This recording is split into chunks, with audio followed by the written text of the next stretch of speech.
Amados irmãos, estamos mais uma vez estudando algo na Palavra de Deus que sempre vai nos nortear, vai nos dar uma direção. E nós queremos destacar momentos em nossa vida que muitas vezes queremos saber o que fazer quando nós temos, às vezes, do nosso próprio Deus uma promessa. Nós temos algo que nós esperamos na nossa vida que vai acontecer, aguardamos com paciência, mas muitas promessas são feitas de tempos em tempos que deixam a sociedade, a população, ou quem está debaixo de uma expectativa,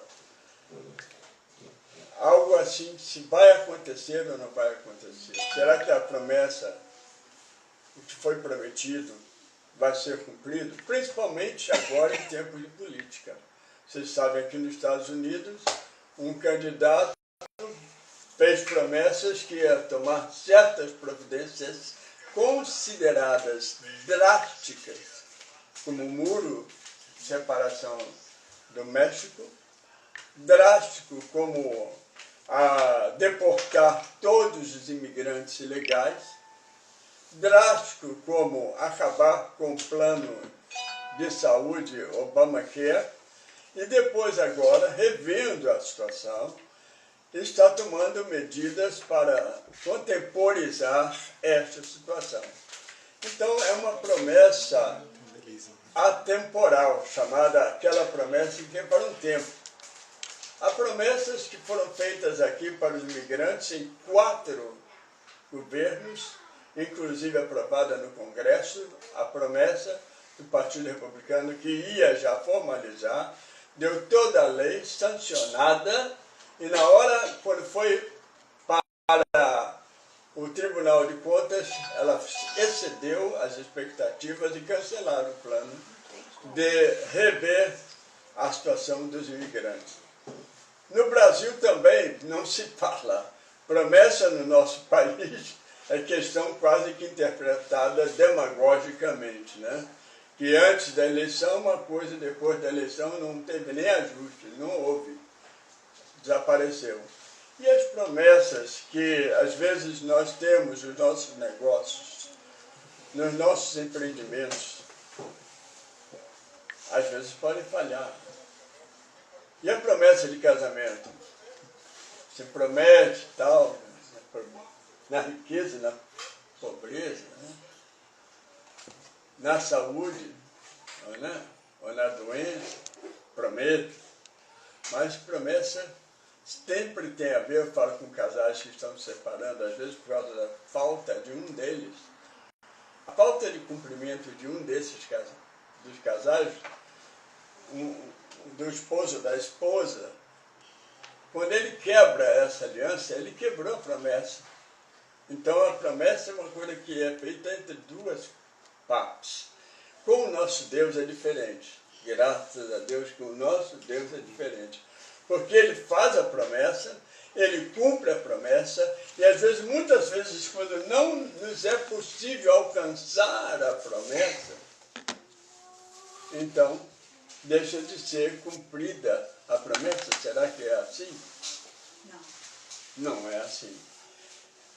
Antes de abordar o texto que eu estou mandando por e-mail, já mandei para o seu e-mail, você usar como quiser, para a sua edificação, para a edificação de outros, da sua célula, da sua igreja, do seu estudo bíblico.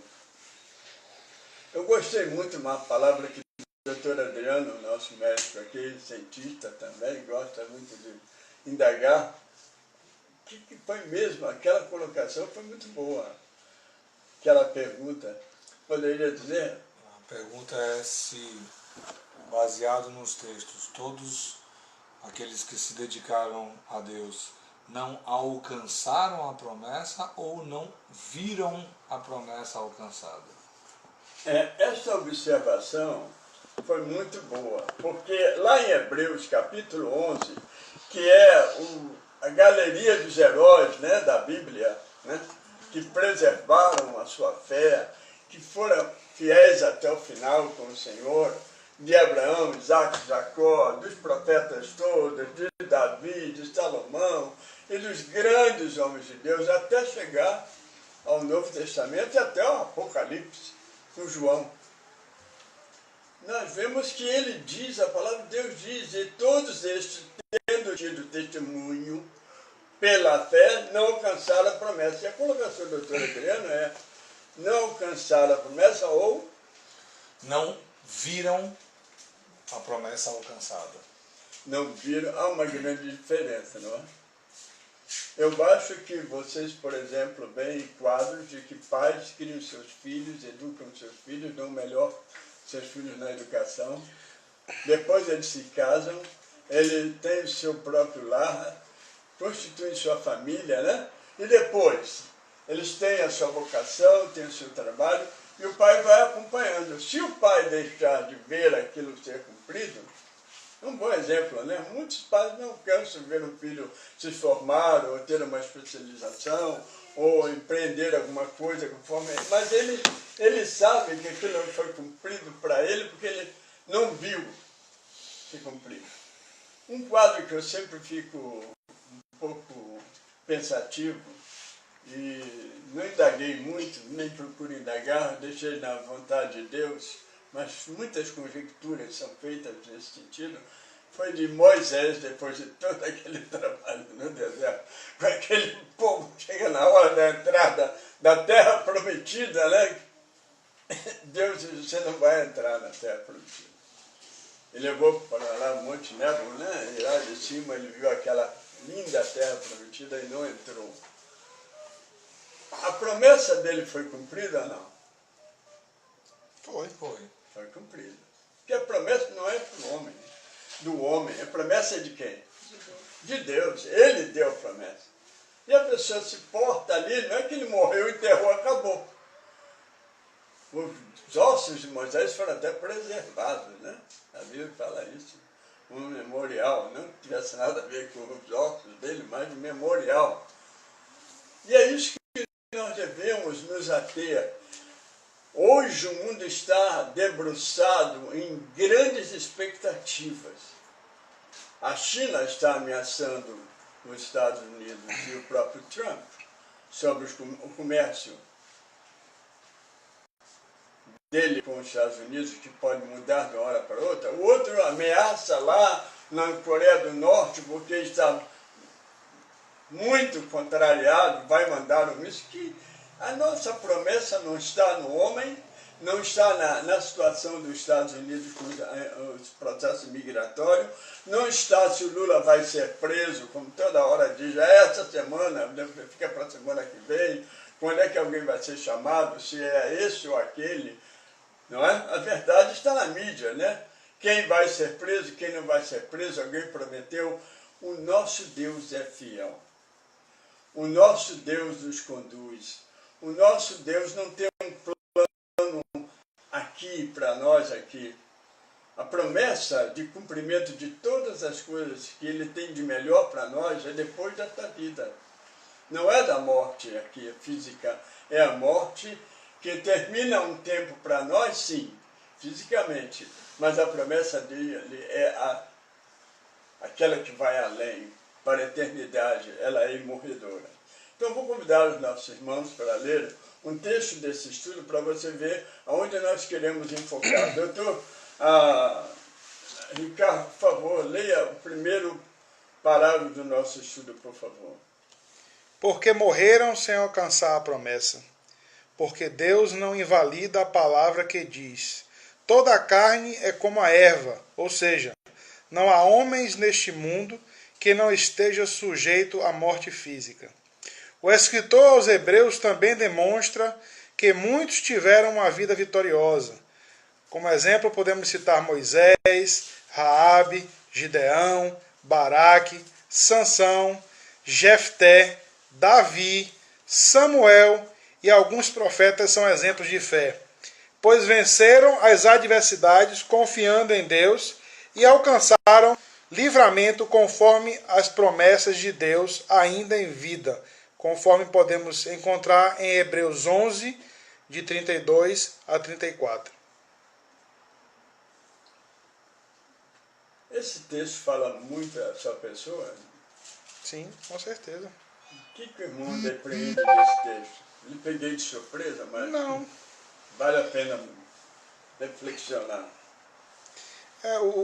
Essa pergunta inicial, como o Adriano já colocou aqui, por que morreram sem alcançar a promessa?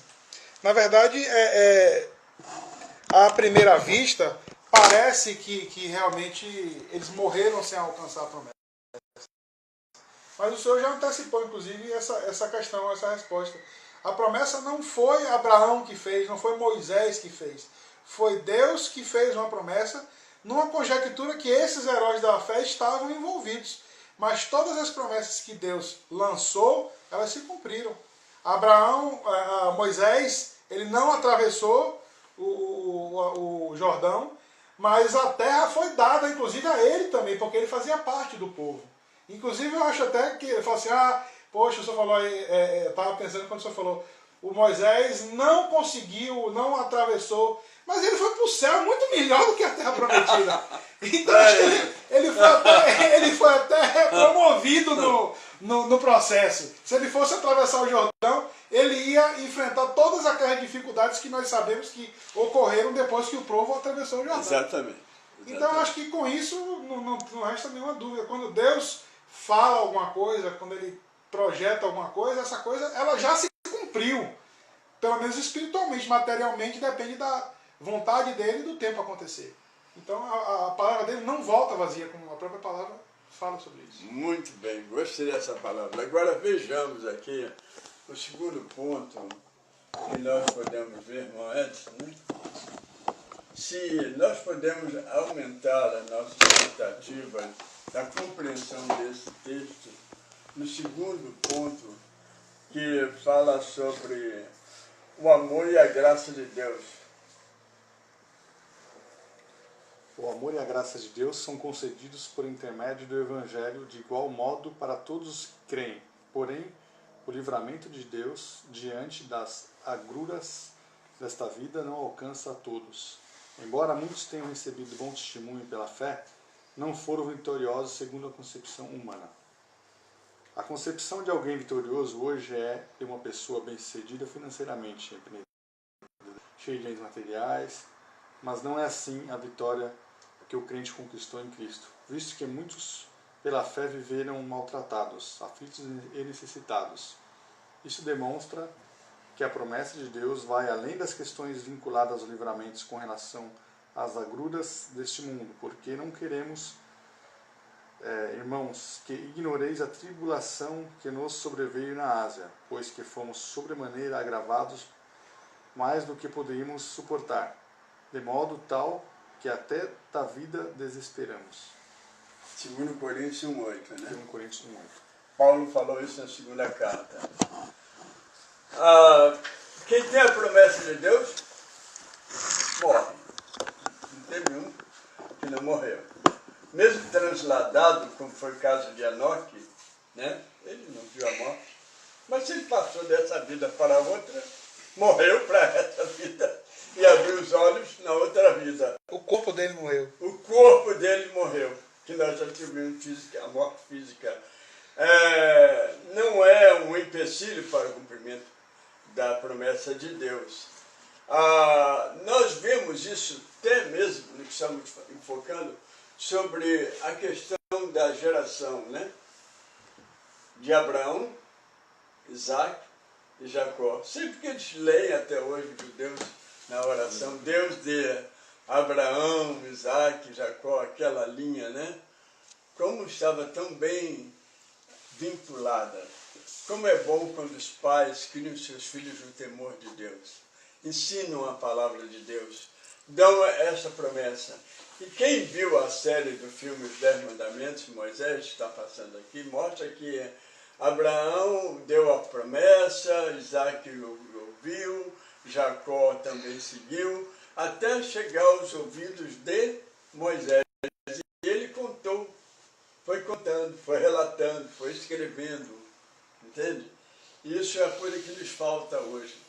A nossa geração hoje precisa de alguém chegar para os filhos e dizer, escuta, pai vai à igreja, a mãe vai junto, você também, nós lemos a Bíblia, você aprendeu uma escritura, mas isso aqui é uma tradição oral, tradicere, quer dizer, aquilo que foi transmitido, aquilo que foi dado, é uma herança que nós devemos passar aos nossos filhos.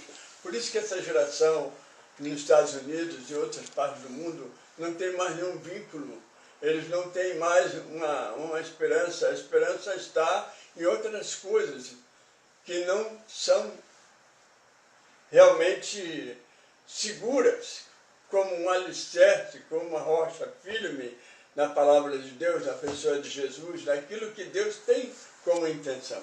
Agora vamos ver mais um terceiro ponto, vamos pedir a nossa missionária para fazer o favor de dar uma lida na terceira parte da nossa colocação.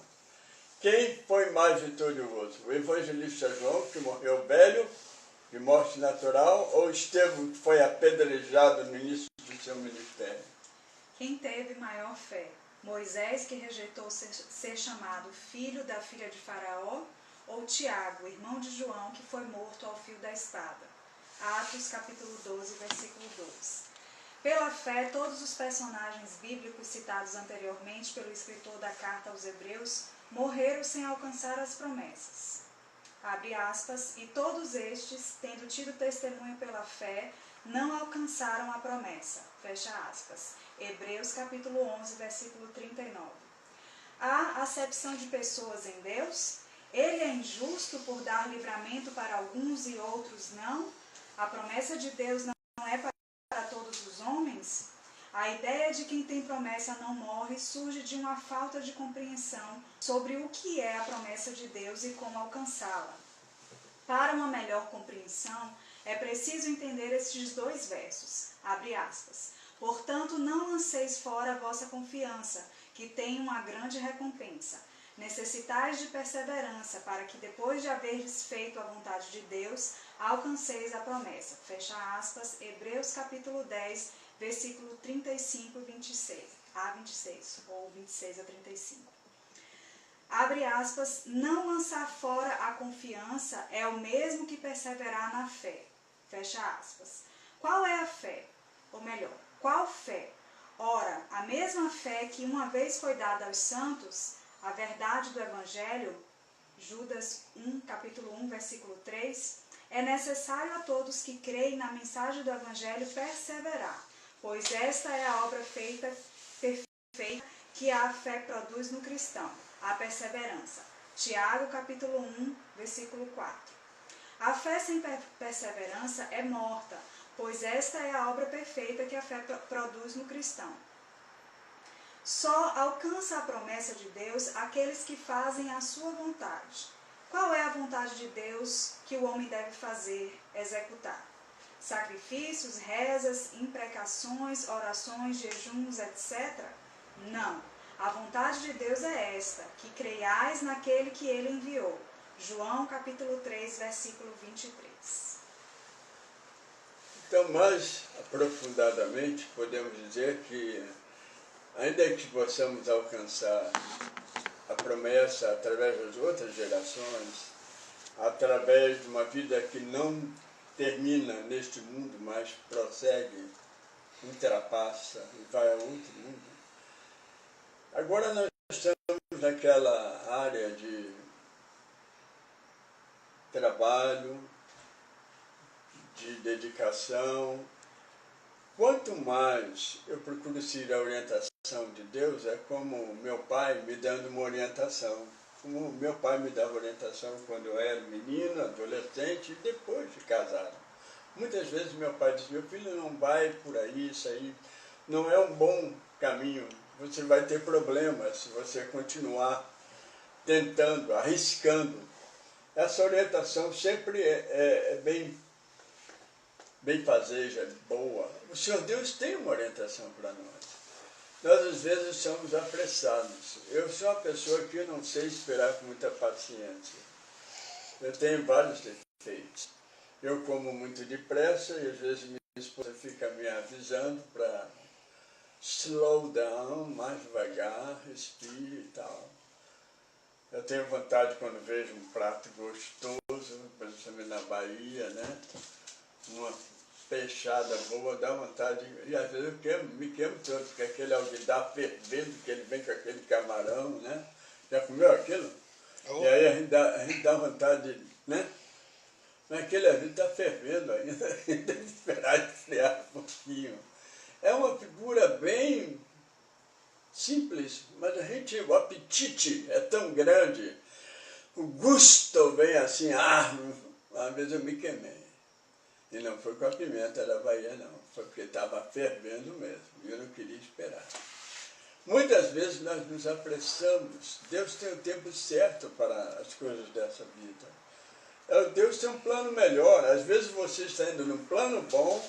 Na minha carreira eu sofri 3 vezes intervenções de Deus para mudar para uma outra coisa, diferente. Eu disse, mas não era isso que eu queria estudar.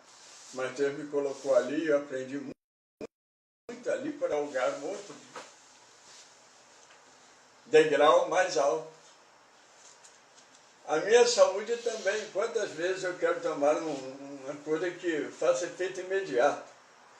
E ter um bom médico para dizer, olha, aqui não é por aqui, por esse caminho. Você tem que fazer este cuidado, esta dieta, e então depois esperar o resultado.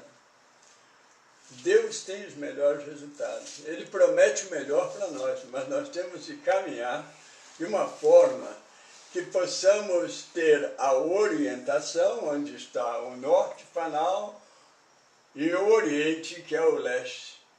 E dentro desse parâmetro, sabemos onde é que é a direção exata para chegarmos bem. Mesmo não chegando muitas vezes, Deus é misericordioso. Deus nos dá um livramento, nos dá uma opção, nos dá uma outra direção e vamos ser bem-sucedidos. Vamos ver agora o 4º ponto. Doutora Diana, por favor. A Bíblia apresenta aos homens uma promessa de Deus que é antes dos tempos eternos, que é a experiência da vida eterna, a qual Deus, que não pode mentir, prometeu antes dos tempos dos séculos. O que diz aí, por favor? Paulo demonstrou que a promessa de Deus é atemporal, visto que foi feita antes dos tempos que se medem de séculos em séculos, ou seja, na eternidade. No Antigo Testamento, as promessas de Deus apontavam para o Messias, a esperança de vida eterna para a humanidade que jazia entre trevas. Ele também demonstrou que todas as promessas de Deus cumprem-se em Cristo, porque todas quantas promessas há de Deus são nele sim, e por ele o amém, para a glória de Deus por nós. 2 Coríntios 1:20. Observe que todas quantas promessas que Deus fez cumprem-se em Cristo para a sua própria glória. Como é isso? Ora, quando lemos acerca de Abraão, Isaque, Jacó, Moisés, Davi, vemos que eles foram vencedores em inúmeras batalhas. Mas qual o propósito de Deus em conceder-lhes a vitória? Eles eram melhores que os demais homens? Tiveram uma fé superior? Não. Antes, as vitórias que conquistaram tinham como foco principal preservar a linhagem de Cristo. Se considerarmos que Deus escolhe dentre os homens alguns para satisfazer os seus caprichos pessoais, é porque nos esquecemos do propósito eterno de Deus, que é o de convergir em Cristo todas as coisas. Efésios 1:10. Ora, todas as promessas do Antigo Testamento visavam preservar a linhagem do Messias.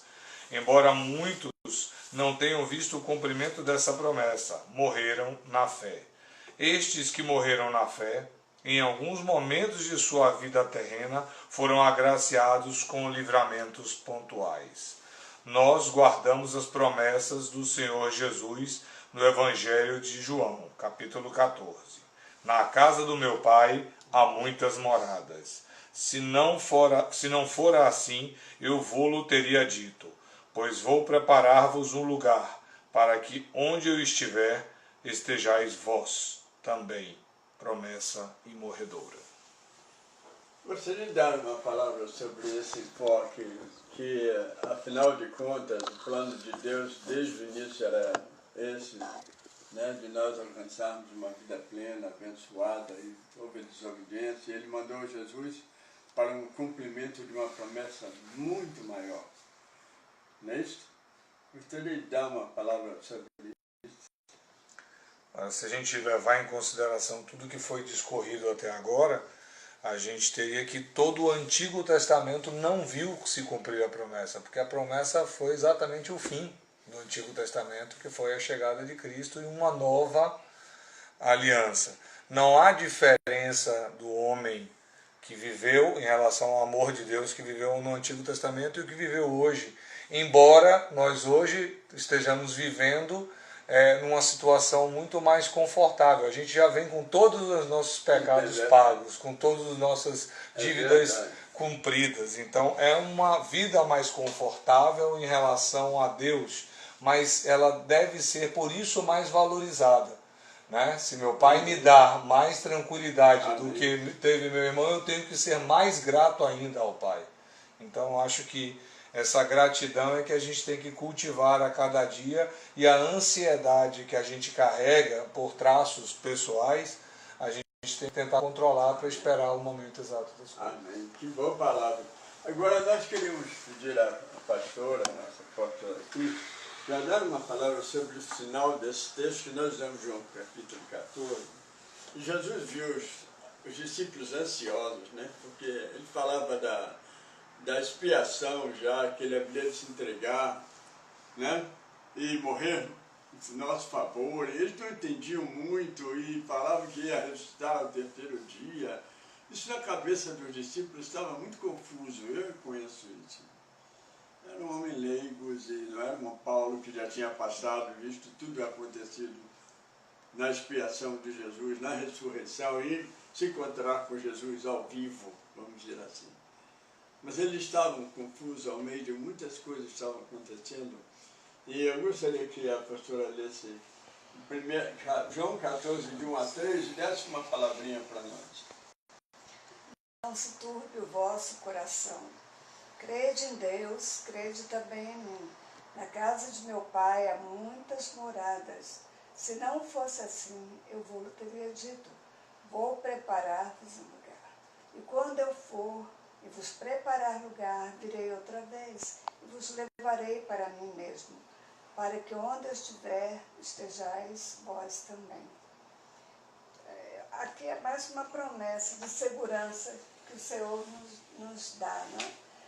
E nós o crente sabe que a promessa do Senhor, a promessa de Deus, ela traz enriquecimento, edificação, ela não acrescenta dores. E Jesus disse, não se turbe o vosso coração. No versículo 27, ele falando da paz que ele passaria, né, para nós, nos aconselhando, nem se atemorize, porque a tendência do homem é sempre ter medo, ter insegurança. Essa insegurança vai gerar o quê? Ansiedade também. Mas ele diz, não se turbe o vosso coração. E uma vez eu li, não me lembro qual foi o escritor, mas que diz que a Bíblia contém essa palavra não temais 366 vezes. Isso significa que até no ano bissexto também. Então, é a promessa do Senhor. E ele promete que a presença dele, eu vou, mas eu vou voltar. Né? A promessa dele. Então, a presença dele é tudo em nossa vida. Essa presença do Senhor vai nos tirar essa conturbação que ele diz, não se turbe. Nós vivemos, às vezes, conturbados, preocupados, confusos, devido às situações, muitas vezes, que nos cercam em nossa vida. E o autor de Hebreus diz que não devemos ser negligentes. Não devemos ser negligentes, mas o que nós devemos fazer? Ser imitadores daqueles que pela fé, pela paciência, herdaram a promessa. E fé e paciência, fé e perseverança. Não é algo fácil, perseverança. Mas também nós temos a promessa que diz, aquele que perseverar até o fim será será salvo, né? Marcos 3,3, Mateus também tem essa promessa. Então, o melhor que nós temos que fazer, eu acho que é deixar toda a negligência e vivermos em fé, confiados naquele que foi para o Pai, mas ele virá resgatar a sua igreja. E tudo que atravessarmos aqui na vida, vamos lembrar de que eles sofreram, os servos de Deus no passado, eu creio que sofreram muito mais do que nós agora, né? Então nós temos a certeza, porque ele já veio, ele ressuscitou, nós temos prova, nós como crentes temos experiências da presença de Jesus em nossa vida. Nós temos visto sinais e maravilhas, sinais e prodígios. Então, vamos estar com o nosso coração sempre firme no Senhor, nossos corações firmes no Senhor. Amém? Porque o Senhor Jesus é autor e consumador da nossa fé. Amém. Amém. Então, queridos, essa é uma hora de nós estarmos tomando essa palavra para nós, a nossa vida pessoal, nosso lar, nossos familiares, os irmãos da nossa igreja, os nossos amigos que estão ao redor de um mundo incerto, de uma situação que há previsões, tantas profecias estão sendo dadas para 2017, 2018, alguns já fizeram até a conta dos asteroides que vão cair no 2020. Olha, meu Deus, graças a Deus o nosso mundo, o nosso lugar preparado pelo Senhor Jesus, não vai ter essa situação, essa complicação natural da ordem das coisas que estamos vivendo no mundo temporal. E queremos nos firmar. O bom navegador sabe como navegar, né? O bom piloto sabe como voar, né? E o que caminha sabe como caminhar. Essa é a nossa jornada. Essa é a nossa jornada. Que Deus possa nos abençoar, estarmos firmes de que em todas as coisas Deus concorre com elas para o bem daqueles que amam o Senhor. Guarda a sua palavra. Amém. Que Deus te abençoe e te guarde e fiquemos firmes nesta promessa do Senhor Jesus. Amém.